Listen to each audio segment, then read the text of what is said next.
Okay, so what the heck happened? Why is the mooch calling this the French Revolution of finance, and why is my Nana asking me to order some chicken tenders off Robinhood?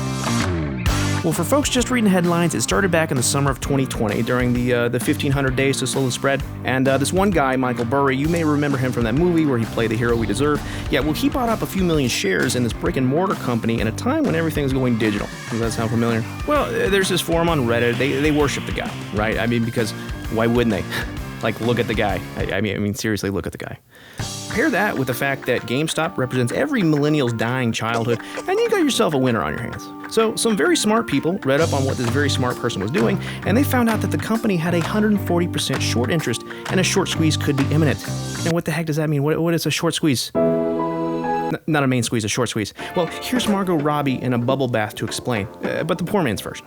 Well, basically on Wall Street, you're able to sell something you don't own, which doesn't sound sketchy. That's called a short. So there's two things to know about a short. The first is you take a short position if you think the stock is going down. If the stock starts going up, you lose a lot of money. And the second thing you have to know is that if you are selling these invisible shares to open the position, to get out of the position, if you panic and need to get out of the position, you have to buy back the invisible shares. And when you buy back the shares, the stock price goes up, right? Supply and demand, 10th grade economics, Miss Mosier's class. I sat behind Susie Wright. It was the happiest year of my life. And well, sometimes there are these other short sellers, as in 140% short sellers, and when the price goes up, well, they get squeezed too and they're forced to sell, causing, you guessed it, prices to go even higher. This is a classic Wall Street snowball, not that Wall Street snowball. So where were we? Something about Reddit, WallStreetBets, summer 2020. Okay, right, so there's this guy on Reddit who actually beat Burry to the punch. He took a $50,000 bet on GameStop in 2019. You remember 2019, right? I had toilet paper then. So at the time, this guy's losing a ton of money and he's the laughingstock of the internet. But he keeps posting updates about how much he's losing, you know? Does that sound similar to anyone you know? And eventually someone points out that the PS5 is coming up, and look what the PS4 did to the GameStop chart. Look what the PS3 did. Maybe it's the same thing. Maybe we're still living in a world of tangible media. That makes sense on some level. Opportunity. So people get excited and they start buying, and the stock slowly starts creeping up. You know, this is late 2020, it's a perfect storm. Jimmy Chill, he's conflicted. And as the stock starts climbing up, we start to see the little guys are now facing off with the big guys. The big guys are the ones that took out the shorts. They want the stock to go down and stay down. We find ourselves in one of these situations. You wait, and whoever speaks first loses. And guess who speaks? The lemon head from Citron. You won't see a squeeze from here on in. Numbers don't lie. People lie. And look, I'm sure you have questions for this guy. Like, what is this painting? Is that people? Are they doing it? I see a knee. There's some elbows. Is that a boob? Oh, right. People had other questions too. Like, wasn't this the same guy who told us that Peloton, Nvidia, and Shopify were just passing fads like the internet? This guy is the boy who cried when he saw Wolf. This guy said GME will go back to $20, which is totally not market manipulation. Right? Rich people encouraging an audience is never market manipulation. Just ask Bill Ackman. And look, this is not Citron's story. They just represent a certain class of people who have a whole lot of money, but for some reason, just don't get it. And for those of you who do get it, you realize this is 2008 all over again. This is the 1% saying, yeah, if you actually sold your GameStop shares, that would be best for all parties' interest. And the 99 is all, I ain't listening. The only thing I'm listening to is Chris Brown. He never did anything wrong. So the little guys buy and buy and buy, and one of the biggest lemon heads getting squeezed is this company, Melvin Capital. They're over-leveraged, overextended. They placed a giant bet to destroy the very childhood of every millennial in America. They're the bad guys. At least they were the first bad. You know what? It's like a Bowser situation where the first world you go to Bowser and you beat him, and he's all, your princess is in another castle, and you're like, God, I thought I was over with this. See, Melvin is the guys that are notorious for their shorts. They butted heads with Tesla in the past, and as the price goes up, they see a third of their entire existence getting wiped away. This is a David and Goliath story for the ages. So then these guys on Wall Street Bets, they were all, I'm the captain now, and they start beating their chest, and it's all out war. It goes to the moon, as evidenced by the guy who basically goes to the moon. GME is shooting through the stratosphere. It catches fire. The noble Dr. Parikh backs it. Even Donald Trump comments on it. Everyone's like, gimme. They keep buying. GameStop becomes worth more than the failing airlines. So, what always happens when the powers that be get scared? Well, they call you Nazis, white supremacists, and they put a bunch of suits on TV to patronize you and tell you you're wrong, that your concerns are not valid. But at least we have Robinhood on our side. Robinhood represents the little guy. For now, at least. We'll get to that. Seriously, when was the last time the news had on Charles Schwab or Edward Trade and asked them if their clients understood what they were doing? So the suits are talking down to us, but you know what? One guy gets it, and somehow they keep inviting him back.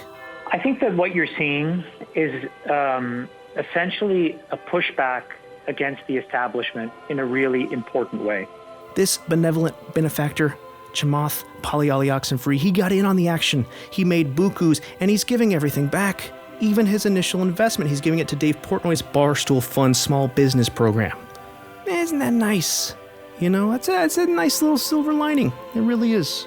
They are robbing you. They are stealing from you. This is criminal. Trying to have a tender moment here, Dave. So as the price of GameStop goes up, all these suits are losing a lot of money. They think Chamath Palihapitiya might be onto something. So what do they do about it? Well, the suits hire math magicians to jack up the price of other stocks, which again, I cannot stress enough, this is not market manipulation.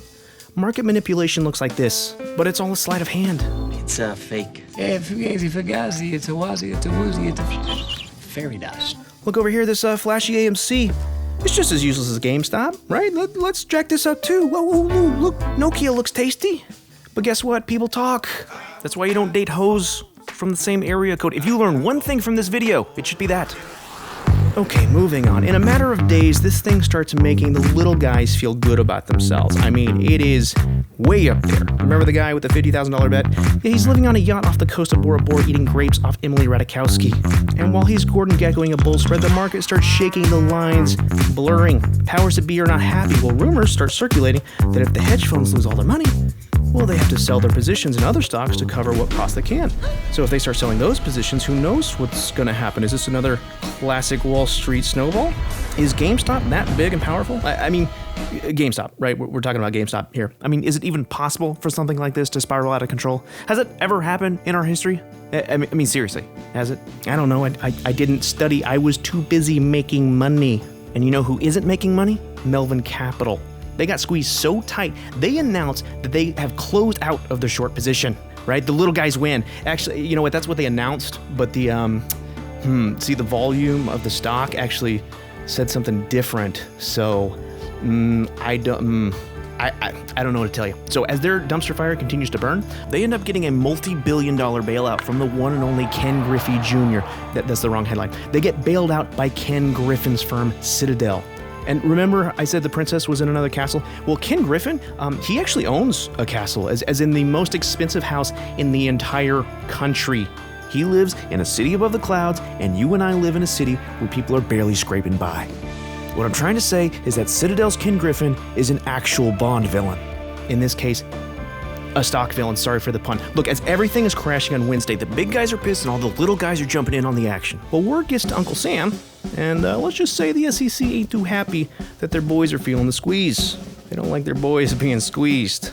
Our team is, of course, our economic team, including Secretary Yellen and others, are monitoring the situation. Well, I, for one, am happy that Janet Yellen is monitoring the situation. She has such a strong history of really sticking it to the big guys. Yeah, so she received $810,000 from Citadel for past speaking gigs. But the Wall Street Bets crowd is making so much money that maybe everything will be okay. I mean, I'm sure that these big guys that are supposedly being monitored, I'm sure these big guys aren't going to pressure any social media companies into banning the Redditors. Oh, they did, actually. I didn't read ahead. They kick him off the platform citing hate speech, which is not a convenient scapegoat, as the conspiracy theorists might tell you. Basically, someone yelled, "This stock is on fire," in a crowded AMC theater. And then the subreddit goes private and everyone flips out. The stock tanks after hours, which again, I don't know how to tell you this any other way. This is not market manipulation. And at this point, it seems like the big guys have the upper hand. The little guys can't even communicate to each other. And then sadly, the poster boy himself comes out, and he takes a chapter out of my Uncle Leroy's playbook. And he said, "What's happening to GameStop just ain't natural. Seems we are now the blind, leading the blind." And then the next morning, this happens. Apparently, one of the most popular trading sites has now restricted trade in GameStop, AMC, and Express. Robinhood halts every single one of these meme stocks. Not the whole platform, not other stocks, just the meme stocks. Hedge funds are getting smoked. Billionaires are getting smoked. So we're no longer going to let you trade on certain stocks, GMC, AMC, NOK. We're just shutting it off. You can't buy those stocks anymore. You can only sell them. We are going to crash those stocks so all our hedge fund billionaire friends can get out and not get killed. It is one of the most remarkable, illegal, shocking robberies.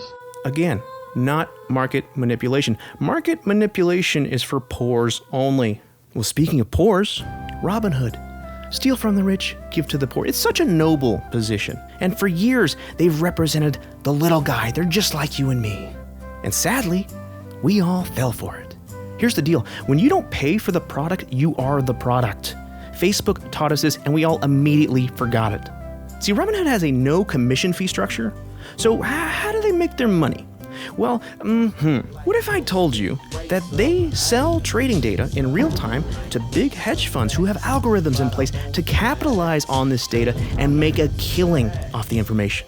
Oh, I'm sorry, did I also mention that Ken Griffin Jr.? No, wrong. Yeah. Did I mention that Ken Griffin's firm, Citadel, is the biggest buyer of this data? Yeah, responsible for 40% of Robinhood's revenue. So if Robinhood were to, I don't know, let's say halt trading on a specific security, which, as a reminder, doesn't happen, but it did.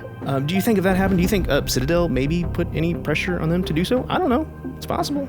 But you're right. The idea of them strong-arming Robinhood into halting trading so that Melvin Capital doesn't bleed out, aka they don't bleed out, it's a little far-fetched. I mean, when was the last time a guy from Chicago was accused of extortion? Tax evasion, maybe, but not extortion. Or we should just take Robinhood at their word. So Melvin Capital is the first boss. Citadel is the final Bowser. What does this make Robinhood? Well, Robinhood is the video game architect. You think he's on your side because he's created this amazing playground for you. But then you come to something that looks like this, and you realize, wow, Bowser put you up to this, didn't he? And you're sitting there yelling at the video game, and the idea that Bowser is in control of the video game designer, it's so ludicrous. It's so ludicrous, you just dismiss the idea. You go back to your 9 to 5, forget what happened. Check your bank account, see if that stimulus is there. And in the meantime, they walk away with billions. Billions with a B.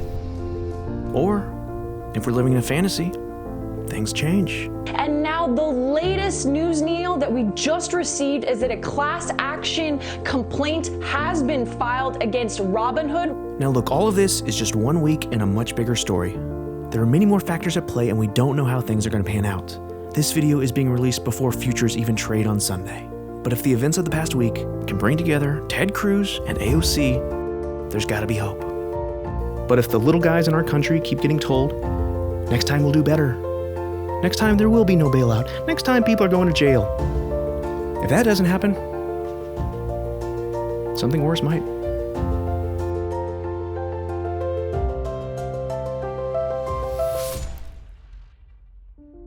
Hey, thank you guys for watching. This is the first one of these I made. I had a lot of fun doing it.